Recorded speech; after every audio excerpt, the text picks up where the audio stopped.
Hi friends, I am VB Kate. Welcome to my channel, Dr. Kate's English Learning Platform. Subscribe my channel and share this video to all friends. Today we are going to learn new text, His First Flight, Unit number 1, text number 5, His First Flight म्हणजे त्याची पहिली भरारी किंवा त्याचे पहिले उड्डाण. Pay attention here. The young seagull was alone on his ledge. His two brothers and his sister had already flown away the day before. He had been afraid to fly with them. Somehow, when he had taken a little run forward to the brink of the ledge and attempted to flap his wings, he became afraid. The great expanse of sea stretched down beneath, and it was such a long way down, miles down. He felt certain that his wings would never support him. So he bent his head and ran away back to the little hole under the ledge, where he slept at night, even when each of his brothers and his little sister, whose wings were far shorter than his own, ran to the brink, flapped their wings and flew away.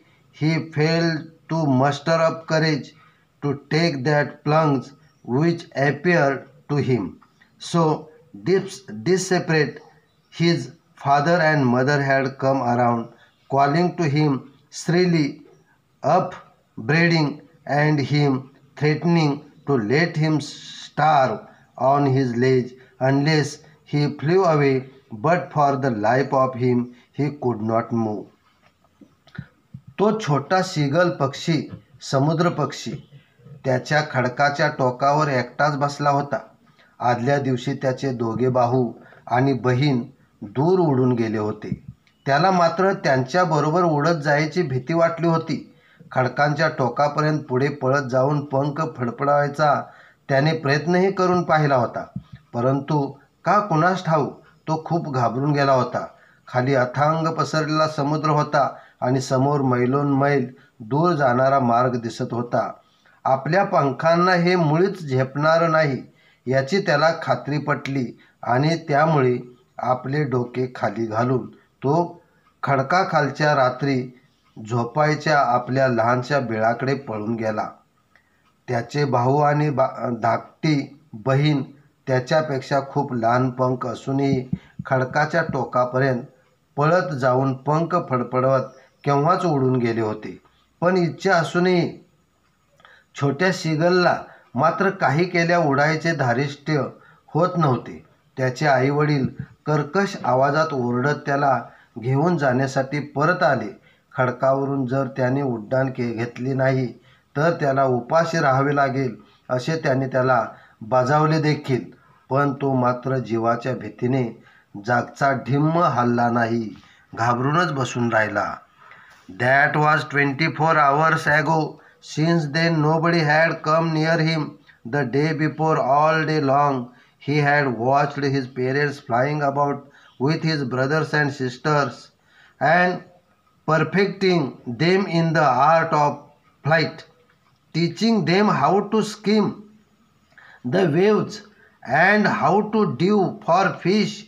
He had in fact seen his older brother catch his first herring and devour it, standing on a rock while his parents circled around raising a proud cackle, and all the morning the whole family had walked about on the big plateau midway down the opposite cliff, taunting him for his cowardice.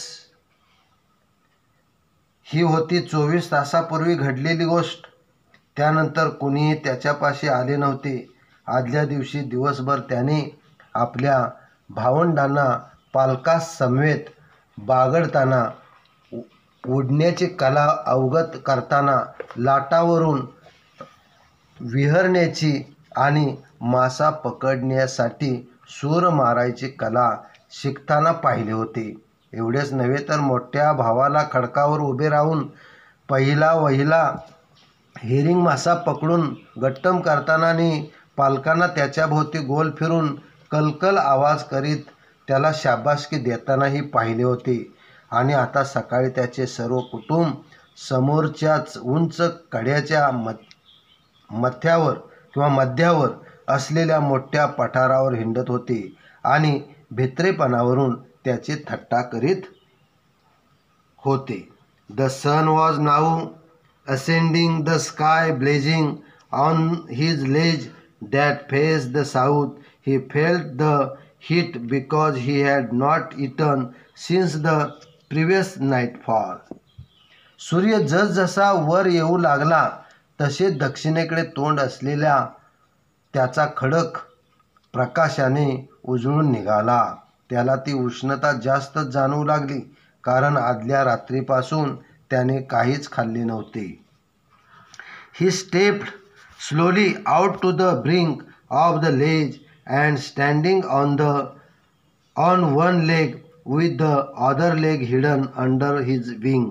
He closed one eye, then the other, and pretended to be falling asleep. Still, they took no notice of him. He saw his two brothers and his sister lying on the plateau, dozing with their heads sunk into their necks. His father was preening the feathers on his white back. Only his mother was looking at him. She was standing on a little high hump on the plateau, her white breast thrust forward. Now and again she tore at a piece of fish that lay at her feet and then scraped each side of her back on the rock.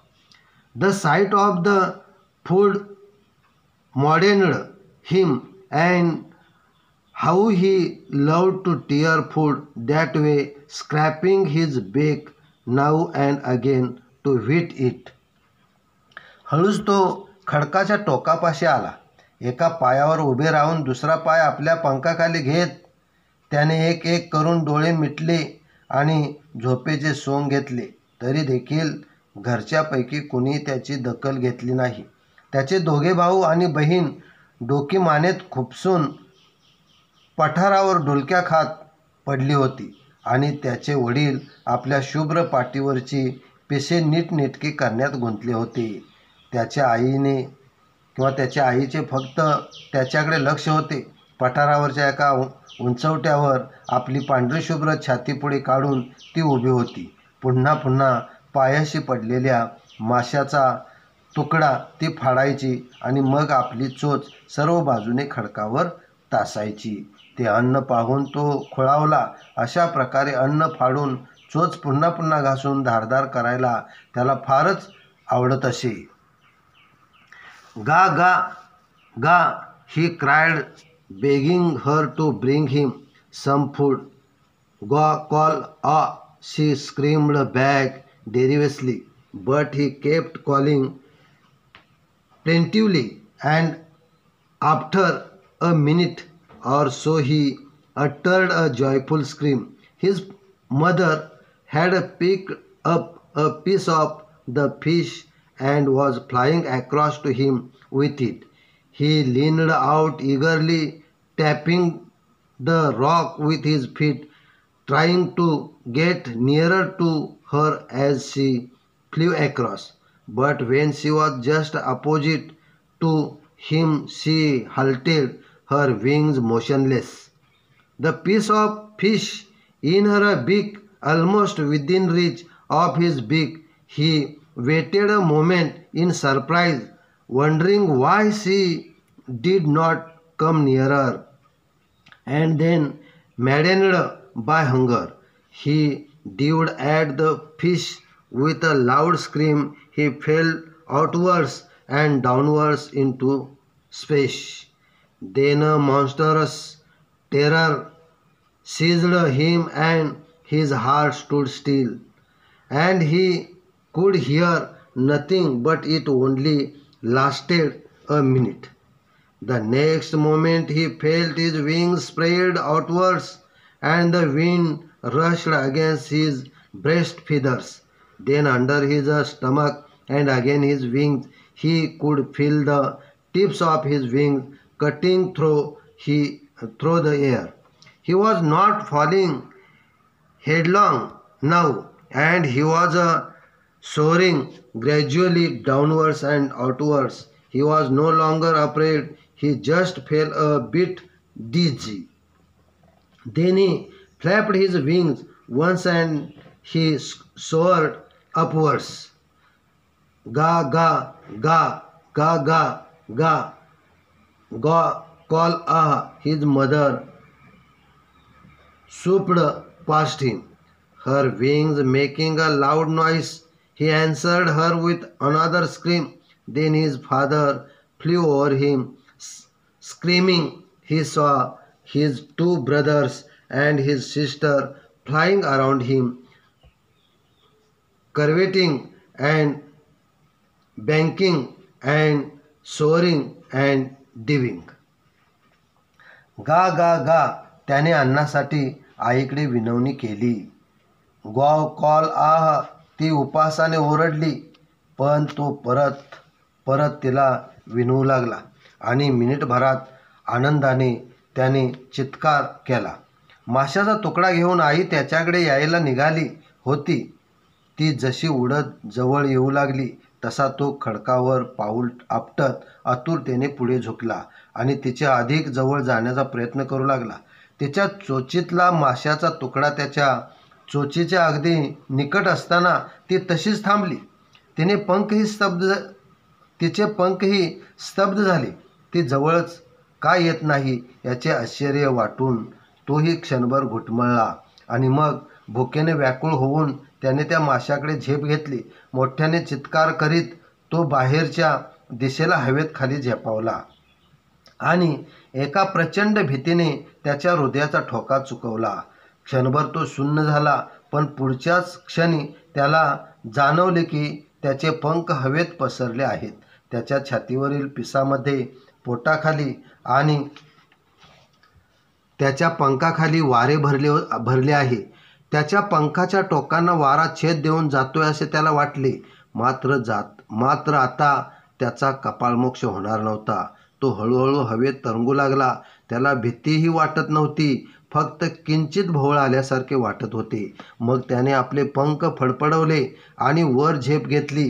गा गा गा गा गा गा गॉव call आह पंखाचा फडफडाट करीत आई त्याच्याकडे झेपावली. त्यानेही तसाच आवाज करीत तिला प्रतिसाद दिला. त्याचे वडील कलकलाट करीत त्याच्या भोवती घिरट्या घालू लागले. दोघे भाऊ आणि बहीणही त्याच्यापाशी झेप घेतली आणि डौलदार सुरकांड्या मारीत ते त्याच्या आजूबाजूला विहरू लागले. Then completely forgot that he had not always been able to fly, and commended himself to dive and soar and curve, shrieking shrilly.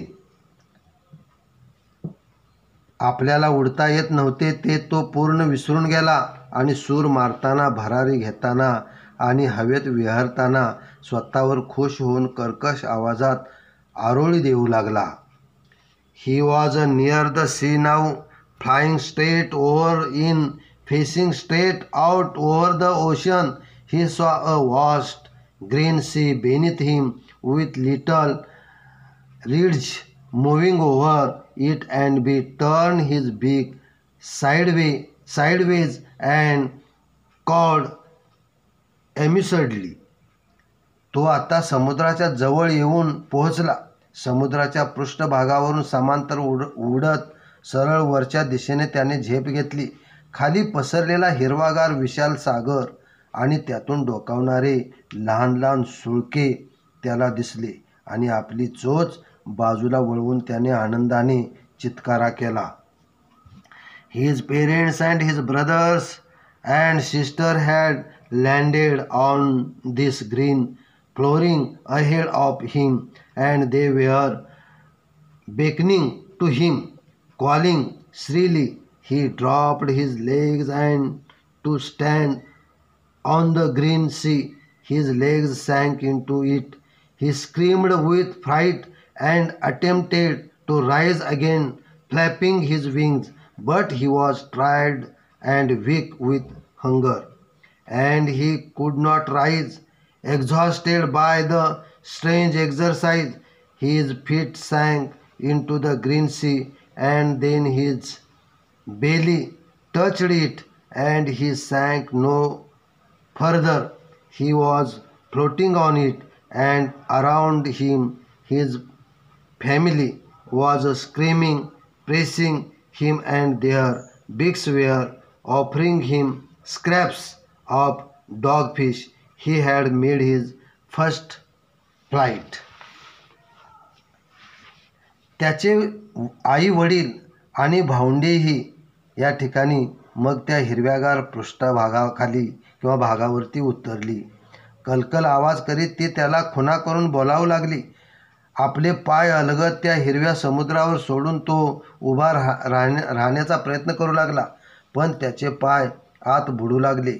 तो घाबरून ओरडला आणि पंख फडफडवीत पुन्हा वर उडायला लागला.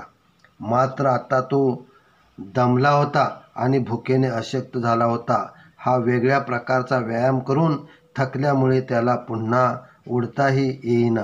त्याचे पाय हिरव्या समुद्रात शिरले, पोट हलकेच पाण्याला टेकले आणि मग तो आणखी खाली बुडाला नाही.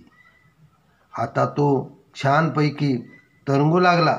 त्याचे कुटुंबीय त्याच्या भोवती फेर धरून कलकल करीत त्याचे कौतुक करू लागले आणि आपल्या चोचीतून त्याला डॉगफिशचे माशाचे तुकडे भरवू लागले. अशी घेतली त्याने आपली पहिली भरारी. In this way I am stop here. Thank you very much.